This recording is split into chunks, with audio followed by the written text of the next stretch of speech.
15 నుంచి 20 మంది ద్రోహులని బట్టబయలు చేసింది. వారిని విచారిస్తోంది మన ఆర్మీ. మరి నిఘా వర్గాల వారిపైన ప్రత్యేకమైనటువంటి నిఘా పెట్టారు.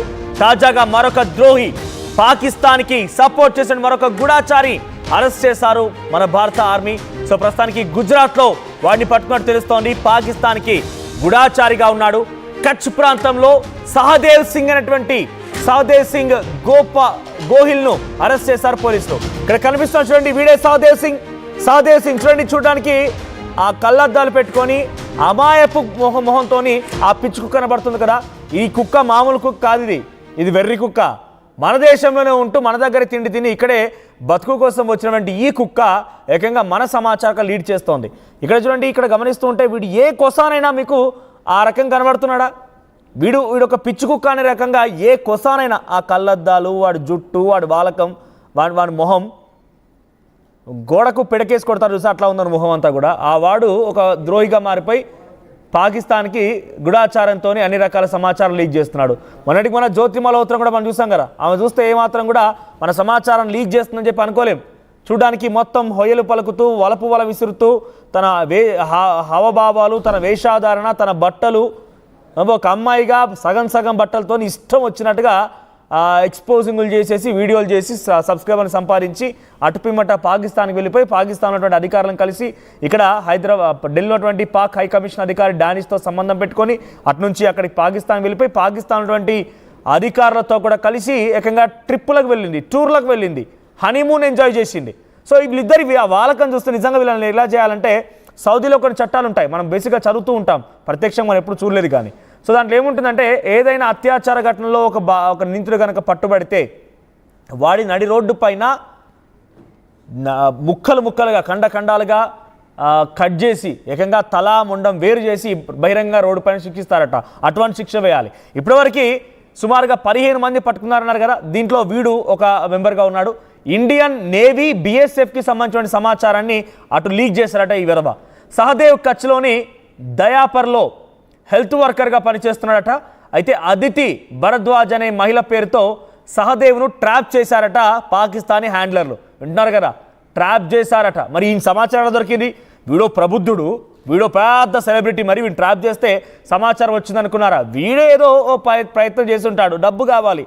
సామాన్యమైన హెల్త్ వర్కర్గా ఉన్నాడు, డబ్బు కావాలి. ఆ ప్రాంతంలో ఇండో పాక్ బార్డర్ వెంట పెద్ద ఎత్తున ఇటువంటి కార్యకలాపాలు జరుగుతూ ఉంటాయి కాబట్టి ఏదో ఒక రకమైన డబ్బు సంపాదించవచ్చని ఆలోచనతో వాళ్ళకి కొంత మెసేజ్కు రిప్లై ఇచ్చాడు. ఆ తర్వాత 40,000 రూపాయలు తీసుకున్నాడు. ఓర్ జుర్మార్గుడా, మా సబ్స్క్రైబర్ చూసిన వాళ్ళు మనిషి రూపాయి ఇచ్చినా కూడా నీకు 1,00,000 రూపాయలు అవుతాయి బాబు. 40,000 రూపాయల కోసం మన భారత ఆర్మీకి సంబంధించిన సమాచారం లీక్ చేశాడా? మీరు చెప్పండి, వీళ్ళు ఎలా శిక్షించాలనేది. 40,000 రూపాయలు తీసుకొని మన భారతదేశాన్ని మొత్తాన్ని కూడా పణంగా పెట్టాడు పాకిస్తాన్ దగ్గర. మన ఆర్మీ సమాచారం లీక్ చేశాడు. ఎటువంటి దుర్మార్గులను ఏ రకంగా శిక్షించాలో మీరు కామెంట్ చేయండి. ఒకసారి నేను క్లియర్గా జ్యోతి మల్హోత్రా, తర్వాత దేవేందర్ సింగ్, నుమాన్ లాహి, అర్మాన్ ఈ పేర్లు చెప్తా. ఈ పేర్లకు సంబంధించి వాళ్ళు ఏం చేస్తూ ఉండేవారు, ఏ రకంగా ప్రయత్నం చేశారు, మన సమాచారాన్ని ఎలా లీక్ చేశారని మీకు చూపించే ప్రయత్నం చేస్తా. సో ఇక్కడ జ్యోతి మల్హోత్రా మీకు కింద కనిపిస్తున్న ఫొటోస్ చాలా పాపులర్ అయింది. ఇండో పాకిస్తాన్ యుద్ధం తర్వాత మన వ్యోమికా సింగ్, సోఫియా ఖురేషి, సారీ నన్ను క్షమించండి దయచేసి, ఐ అపాలజైజ్, వాళ్ళు యుద్ధంలో పాల్గొని యుద్ధాన్ని లీడ్ చేసిన పర్సన్స్గా వాళ్ళు ఒక వీర వనితలుగా మన భావి భారతదేశానికి ఒక దిశానిర్దేశం చేసినటువంటి మహిళలుగా ఎంత ఫేమస్ అయ్యారో తెలియదు. కానీ ఈ దుర్మార్గురాలు, ఈ నరరూప రాక్షసురాలు, ఈ కీచకురాలు, ఈ నయవంచకురాలు ఎంత ఫేమస్ అయిందనంటే ఇప్పుడు ఎక్కడ చూసినా కూడా ఈమె పేరు చెప్తే అందరూ గుర్తుపట్టేస్తున్నారు. అంటే దుర్మార్గులకే ఇంత పాపులారిటీ. తన పాపులారిటీ రావడానికి ఒక కారణం ఏంటంటే తన యొక్క వేషధారణ, తన బట్టలు, తన వలపు వల, తన హొయ్యలు ఇవన్నీ కూడా ఒక కారణంగా ఉండొచ్చు బహుశా. సో జ్యోతి మల్హోత్రా ఒక యూట్యూబ్ బ్లాగర్గా రంగంలోకి దిగి అక్కడి నుంచి హర్యానాలోని హిసార్ ప్రాంతం తనది. డానిష్ అనేటువంటి పాక్ హై కమిషనర్తో ఫస్ట్గా ఫ్రెండ్షిప్ ఏర్పాటు చేసుకొని వారితో అనేక రకాలుగా తిరిగి తాగి తందనాలాడి ఆ తర్వాత అక్కడి నుంచి పాకిస్తాన్ వెళ్ళడం కోసం వాడే వీసా పాస్పోర్ట్లు అరేంజ్ చేస్తే ఆ పాస్పోర్ట్ మీద వీసాల మీద అక్కడికి పాకిస్తాన్ వెళ్ళిపోయి పాకిస్తాన్ అధికారులతో కూడా ఇక్కడ వీడే కలిపాడు. అలీ హసన్ తర్వాత ఇంకో ఇద్దరు పేర్లు ఉన్నాయి. సో అలీ హసన్తో పాటుగా ఇంకో ఇద్దరు అధికారులతో కలిసి తను కంప్లీట్గా ఒక హనీమూన్ ట్రిప్ కోసం వెళ్ళిపోయింది.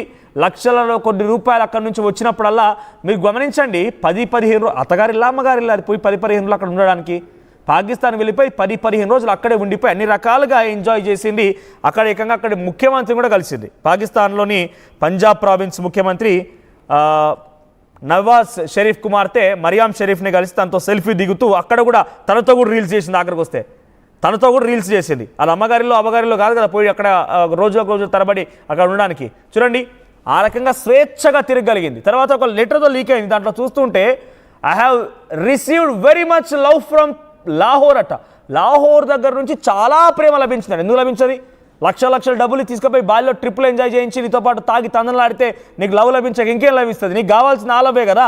ఆ లవ్ కోసం పోయావు, లవ్ అందింది. తర్వాత లెటర్లో ఏదో రాసుకున్నావు, I have received very much pleasure love from Lahore అని చెప్పి రాసుకొచ్చింది. తర్వాత ఇంకో విషయం ఏం రాసుకొచ్చింది తన లెటర్లో అంటే, ఇవన్నీ కూడా తన విచారణలో బయటపడ్డ అంశాలు. తన లెటర్లో ఇంకే అంశం ఉందనంటే, పాకిస్తాన్కి భారత్కి మధ్య ఎప్పటికీ రాకపోకలు ఉండేందుకు దయచేసి ఆ రిక్వెస్ట్ పాకిస్తాన్ గవర్నమెంట్ ఎప్పటికీ రాకపోకలు ఇంకా మాకు కొనసాగించే విధంగా ఫ్రీడమ్ ఇచ్చేయండి, మేము తరచుగా వస్తూనే ఉంటామని చెప్పి ఏదో రిక్వెస్ట్గా కూడా లెటర్ పెట్టడానికి ఆలోచన చేసిందట. 10 రోజులు ఉందట అక్కడ సబ్స్క్రైబర్ల నుంచి అక్కడ ఉన్నటువంటి ప్రజల నుంచి చాలా లవ్ వచ్చిందని చెప్పి జ్యోతి మల్హోత్రా చెప్పుకొచ్చింది. ఆ తర్వాత దేవేంద్ర సింగ్, వీడు కూడా హర్యానా రాష్ట్రానికి సంబంధించిన వాడే, ఒక విద్యార్థి, ఎంఏ పొలిటికల్ సైన్స్ చదువుతున్నాడు, కల్సా అనేటువంటి ఒక కాలేజీలో చదువుతున్నాడు. వాడేకంగా ఒక పిస్టోల్తో ఉన్న ఫోటోని సోషల్ మీడియాలో షేర్ చేయడం ద్వారా వాడి బండారం బయటపడింది.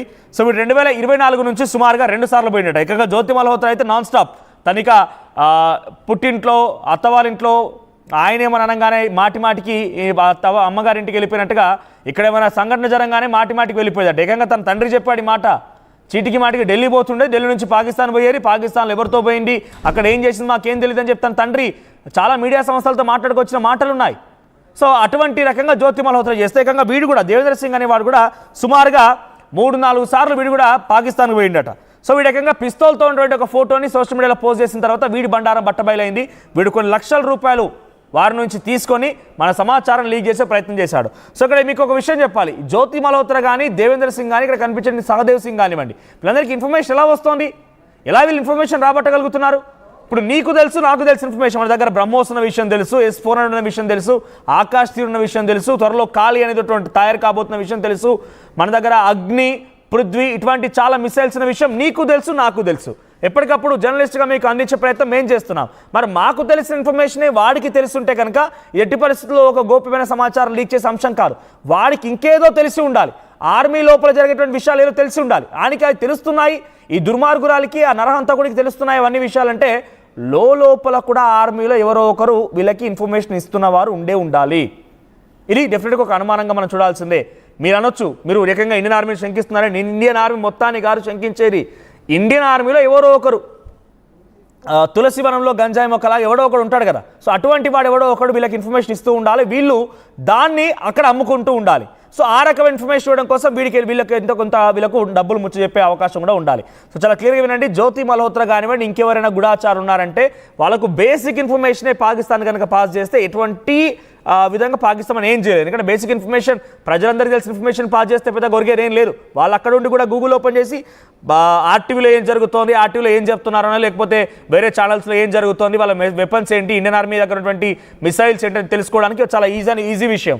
కానీ మనకు తెలియని ఏదైనా సమాచారాన్ని వీళ్ళు లీక్ చేస్తున్నారంటే లోపల ఉన్నటువంటి ఆర్మీ పర్సనల్ ఎవరో ఒకరు కూడా వీళ్ళకి ఆ సమాచారాన్ని ఇచ్చే ఉండాలి. తర్వాత నుమాన్ లాహి వీడైతే ఏకంగా తన ఆర్థిక స్థితిగతులు బాగాలేక ఉత్తరప్రదేశ్ వాసి హర్యానాలో ఒక దగ్గర సెక్యూరిటీ గార్డ్ ఉద్యోగం చేస్తుండగా వానికి అయినటువంటి పరిచయం కారణంగా వాడు కూడా ఇక్కడ ఆర్మీ పర్సనల్ ఇన్ఫర్మేషన్ మొత్తం కూడా పాస్ చేయడం. ఎట్లా అంటే ఆర్మీ బేస్ దగ్గర వెళ్ళిపోయి ఒక ఫోటో తీయడం, ఆ ఫోటోని వాళ్ళకి షేర్ చేయడం. వీళ్ళని డబ్బులు ఎలా వచ్చేవటంటే కనీసం వీనికి అకౌంట్ కూడా లేదట, వీనికి అకౌంట్లో టెక్నాలజీ యూజ్ చేసే అవకాశం కూడా లేదు.